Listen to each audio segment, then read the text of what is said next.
Today is Saturday, May 10th. History has been made at the Vatican and around the world. A closed-door conclave of cardinals chose the first American pope. So, who is he? And how does he compare to Pope Francis? Today, we're taking you inside the secretive process of choosing the Catholic Church's leader and the meaning behind this moment. My guest is Candida Moss, a papal news contributor for CBS News and the Edward Cadbury Professor of Theology at the University of Birmingham. She explains what distinguishes this new leader, what signals he's already sending about a variety of issues, and what to expect as he takes on one of the most powerful and pressured roles in religion and world affairs. Welcome to the Newsworthy Special Edition Saturday, when we sit down with a different expert or celebrity every Saturday to talk about something in the news. Don't forget to tune in every Monday through Friday for our regular episodes, where we provide all the day's news in 10 minutes. I'm Erica Mandy. It's now time for today's Special Edition Saturday. Candida Moss, thank you so much for joining us here on The Newsworthy. Thanks for having me. So before we talk specifically about this newly selected pope, I'd love to go over why the pope matters in the first place. You know, both to Catholics, but also what significance does the pope have to even people who aren't Catholic or people who aren't even religious? He is the spiritual leader of the 1.4 billion Catholics around the world. But the stunning thing about the Pope is that he means so much to non-Catholics and even to non-Christians. And we've seen that recently. There were many people who went to Catholic churches after Pope Francis's death who were not even Catholic, for whom the Pope was a kind of moral guide. He was kind of like the world's conscience. And there's this element of diplomacy, humanitarian efforts, impact on global issues as you were describing, right? That's exactly right. He is someone who can weigh in when there's war. He's always going to weigh in on the side of peace. He can advocate for the vulnerable in any country. He is a political player. And Pope Francis had spoken about the environment. He persistently called for peace in the Middle East and Ukraine. And he can speak back to powerful world leaders, as he did with J.D. Vance. And so with all this influence, let's talk about the first American pope, now known as Pope Leo XIV. What stands out to you the most about this choice? Well, nobody saw this coming. The idea of a superpower pope, of a pope from America, a country with lots of wealthy Catholics, but not that many Catholics. No one really anticipated that, but it makes sense when you think that he's not just an American, he's also a Peruvian, and he spent most of his life outside of the United States ministering to people around the world. And yet, what is the significance, though, of it being an American pope, and anything specific to Chicago, because that's where apparently he grew up? Yes, obviously people in Chicago are very excited right now. People in Villanova, where he's an alumnus, are very excited. So this has tremendous import for American Catholics. But he is really a man of the world. He speaks 5 languages. He has traveled around. He has been a missionary. He lived a lot of his life in Peru, but also as leader of the Order of Augustinians, he traveled the world in that capacity. So he has a real sense of Catholicism in all of its iterations. He has been an administrator. He has been a pastor. He has been a missionary. He has even had a kind of intellectual academic role, as he has a doctorate in canon law. And as that, he might be the man to really draw the Catholic Church together. What is the significance of this name, Pope Leo XIV, and what is he most known for when it comes to issues that matter the most to him? Well, there have been a lot of Pope Leos. There have been 13 of them, but 2 really spring to mind. Pope Leo XIII, the previous Pope Leo, who is seen as kind of the founder of Catholic social justice, and Pope Leo the Great, who was a great intellectual who clarified church teachings, but also who was active on the world stage. He was able to negotiate with powerful and aggressive political leaders. Tell us about the moment when the white smoke came up and the new pope was revealed. This was a very short conclave. And I think for people who are watching this, like myself, we thought, well, they've elected a pope very quickly in the 4th or 5th ballot. So it must be someone really well known to us. I think people were thinking it must be Parolin, the Vatican Secretary of State. And then there's this long pause as we wait for the pope to come out on the balcony. And then there was just a sense of shock. People had not anticipated this. They had not anticipated an American pope. They had not anticipated someone who's only been a cardinal for 2 years. Was this an emotional moment for people? It's profoundly emotional. I think one of the really magical things about conclave is how it draws people together. And for everyone who's watching, they come from all around the world. There's this moment of hope because they are all deeply invested in this. It could be a cardinal from their country. And yet it's not decided by committee. It's a mysterious spiritual event. And when you see the smoke rising in theological terms, the way that prayers ascend to God, it makes everyone who sees it feel involved, feel like even though it's this secretive conclave that the laity aren't able to participate in or watch, it's something that everyone is involved in. And that's profoundly emotional.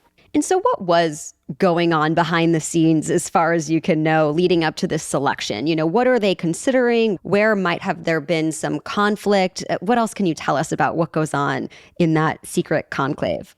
Well, we get some hints in the meetings that cardinals have before conclave starts. And it was clear that this is a very high stakes conclave. Francis was a remarkable, revolutionary, hugely charismatic figure. But he was in the Catholic Church quite divisive. It's no secret that the Catholic Church was divided between progressives who saw Francis as something of a champion and conservatives who saw him as sowing confusion among the laity. And so this was a high-stakes conclave, and there were rumors that people were concerned that if there was someone too much like Francis, that there might even be a split in the church. What the church really needed was unity, someone behind whom Catholics of every stripe could really rally. And from that perspective, Cardinal Provost was an excellent choice because he is traditional on issues of the family, but he is progressive on issues of social justice.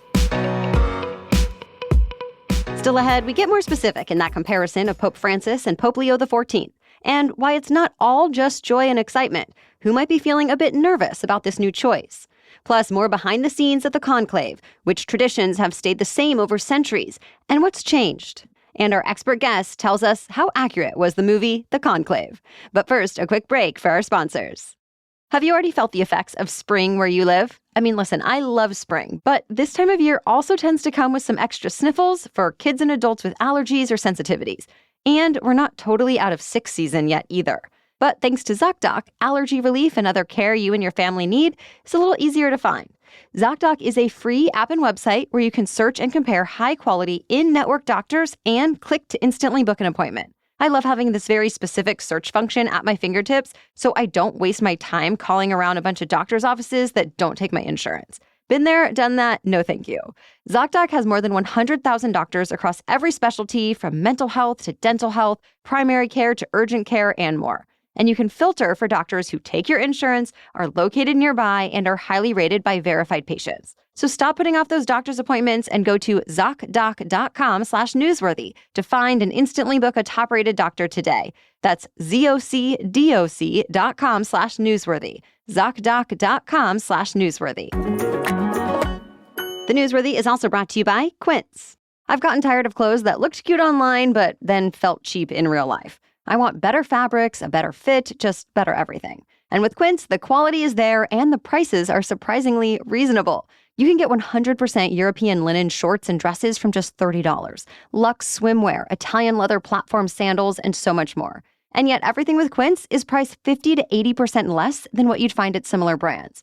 By working directly with top artisans and cutting out the middlemen, Quince gives you luxury without the markup.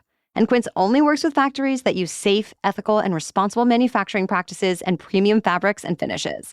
Whether it's my washable silk tank for a night out or my new stylish yet functional hard case carry-on suitcase that I adore, Quince has me covered for all my spring and summer needs.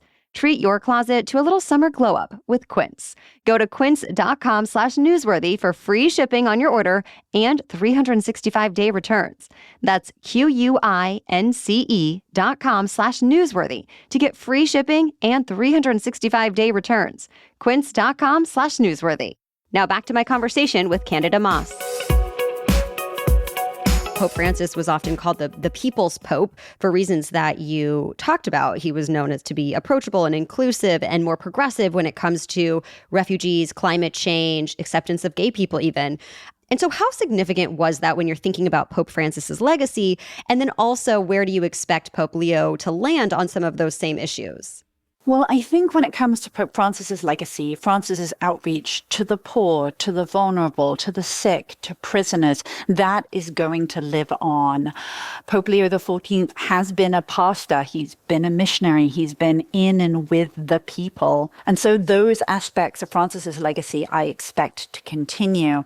I think when it comes to controversial issues that matter to conservatives, like traditional marriage and the traditional family, we don't know exactly what Pope Leo will say, but we know during Pope Benedict's tenure as Pope that he was quite outspoken on how he saw consumeristic capitalistic society as leading to the degradation of the family, and that he was quite traditional on those issues. So I think that LGBT Catholics who had felt welcomed by Pope Francis have some reason to be nervous right now.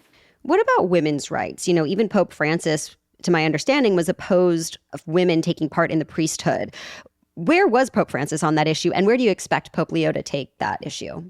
Pope Francis did appoint a woman into a very senior role in Vatican City. So he did champion women in some respects, but he also was very clear that he didn't see women becoming deacons or priests. And he once made this statement about women being the strawberries on top of a sundae, which didn't go over very well. With Cardinal Provost, there are some hints that he might be more interested in incorporating women more fully into the sort of governing bodies of the church. Will we see women priests? That's a really bold step.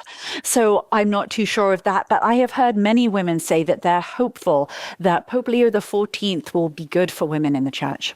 I want to touch on the controversial issue of abuse victims and accusations of abuse within the church. What do you expect from Pope Leo and how he's going to handle that moving forward?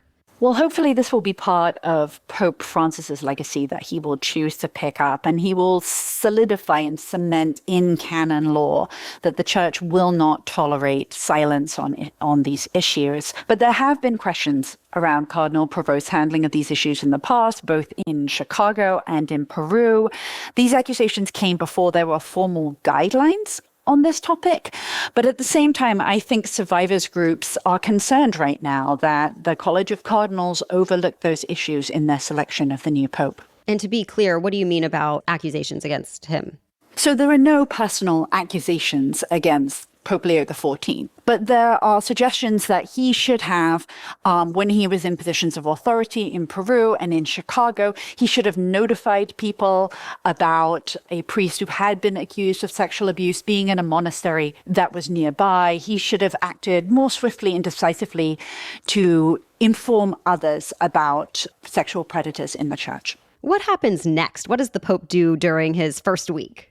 Well, it's a very busy period, and it's going to be interesting to watch. Does he choose, like Pope Francis, not to live in the papal apartments, or does he choose to pick up some of the more traditional trappings of the papacy? We did see him on the loggia in the mazzetta, in the traditional red cape that we see around the papal white garbs. So that might signal that he's going to do more traditional things. But this is the moment that the eyes of the world are on the Catholic Church. So in his first sermon this weekend on Sunday, we will get more of a sense of the kind of pope that he intends to be. Going back to the conclave, can you just describe the most noteworthy traditions, and then also what, if anything, has changed over the years, such as technology perhaps in that process? Conclave has been going on for centuries, and it's called conclave because there was a particular conclave when people couldn't make up their mind on who was going to be the next pope. So the people of the town locked the cardinals in until they came to a decision. So that's where this tradition of being locked in and sequestered from the world comes from. And as time has progressed, of course, the technologies and the details have changed. So now they have technologies employed to make sure that there are no listening devices in the Sistine Chapel, that no one has cell phones, that they can't get any information from the outside world.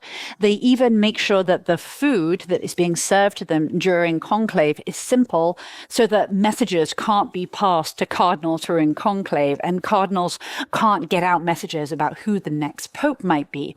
So it is shrouded in secrecy that is both sort of ancient and seemingly arcane, and also tremendously mostly modern.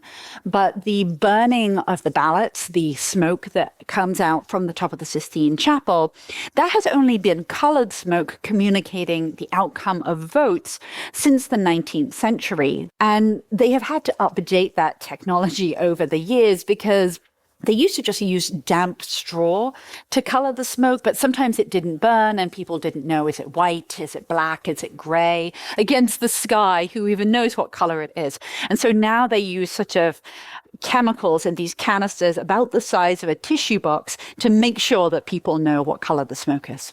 And I have to ask, for those who have watched the movie The Conclave, which I admit I have not, but how accurate is it? Well, there are certain aspects that are very accurate, certainly the formalities around the voting. And I don't want to ruin the movie for people who haven't seen it. So I'll just say there are certain more dramatic elements about the identity of the eventual pope or the strategies that cardinals would use to become pope. Those are sort of a bit sensational. But the basic idea that the cardinals are strategizing and politicking and that there is a certain amount of maneuvering your way to your candidate being elected, that seems fairly accurate. Anything else to add, or just a final thought as we wrap up here today? I think that it is really stunning that the College of Cardinals have managed to come up with a pope, and I think this was very shrewd, who is going to appeal to people from around the world. This really is going to be a global pope who has experience with all areas of Catholic life and Catholicism in many regions of the world. And this is, it's not just that he's an American, it's that he's someone who really speaks for the world. Thank you so much to Candida Moss for taking the time to share her many insights about this new pope and the process to pick him. Check out her column at National Geographic, see her on CBS News, or follow her on Blue Sky.